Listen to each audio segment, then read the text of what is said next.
Hi friends, అందరికీ నమస్కారం.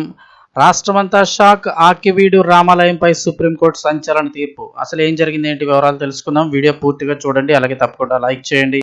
మరిన్ని అప్డేట్స్ కోసం ఛానల్ని సబ్స్క్రైబ్ చేసుకోండి. ప్రభుత్వం నుంచి వచ్చే ముఖ్యమైన అప్డేట్స్ అన్నీ కూడా ఎప్పటికప్పుడు మన ఛానల్ ద్వారా మీకు తెలియజేయడం జరుగుతుంది. అలాగే వీడియోని ఒక లైక్ చేశారంటే మరింత మందికి ఇన్ఫర్మేషన్ చేరుతుంది. ఇంకా వివరాల్లోకి అయితే వెళ్ళిపోదాము.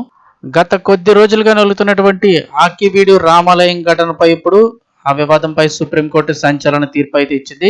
కరెక్ట్గా రామాలయం సంబంధించిన వివాదం మొదలైంది. అదే సమయంలో దళితుల నుంచి క్రైస్తవంలోకి మారిన, అంటే ఎస్సీ నుంచి క్రైస్తవుల్లోకి మారినట్టు వారికి ఎస్సీ హోదా పోతుందని సుప్రీంకోర్టు తీర్పు కూడా ఇంచుమించు ఇదే సమయంలో రావడంతో ఈ వివాదం మరింతగా ముదిరింది.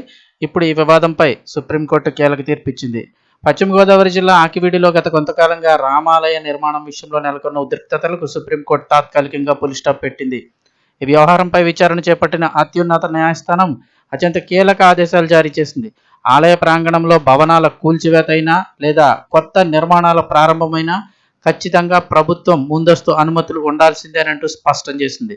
అనుమతులు లేకుండా అడుగు ముందుకు వేస్తే పరిణామాలు తీవ్రంగా ఉంటాయని కోర్టు హెచ్చరించింది. ఎలాంటి పనులు చేపట్టరాదు. రెండు వర్గాల మధ్య ఘర్షణ వాతావరణం నెలకొన్న నేపథ్యంలో శాంతి భద్రతల పరిరక్షణే ధ్యేయంగా సుప్రీంకోర్టు ఈ నిర్ణయం తీసుకున్నట్లు చెప్తున్నారు. ప్రభుత్వ పర్యవేక్షణ లేకుండా అక్కడ ఎలాంటి పనులు చేపట్టరాదని, నిబంధనలు ఉల్లంఘించే వారిపై కఠిన చర్యలు తీసుకోవాలని అధికారులను ఆదేశించింది. కౌంటర్ దాఖలు చేయాలని ప్రభుత్వానికి ఆదేశించింది. తదుపరి విచారణ 4 వారాలకు వాయిదా వేసింది. దీంతో ప్రస్తుతం కోర్టు తాజా ఉత్తర్వులతో ఆకివీడులో ప్రస్తుత పరిస్థితి ఉత్కంఠభరితంగా మారింది. ఇరు వర్గాలు ఇప్పుడు తదుపరి అడుగు వేయాలంటే ప్రభుత్వ అనుమతుల కోసం వేచి చూడక తప్పని పరిస్థితి నెలకొంది.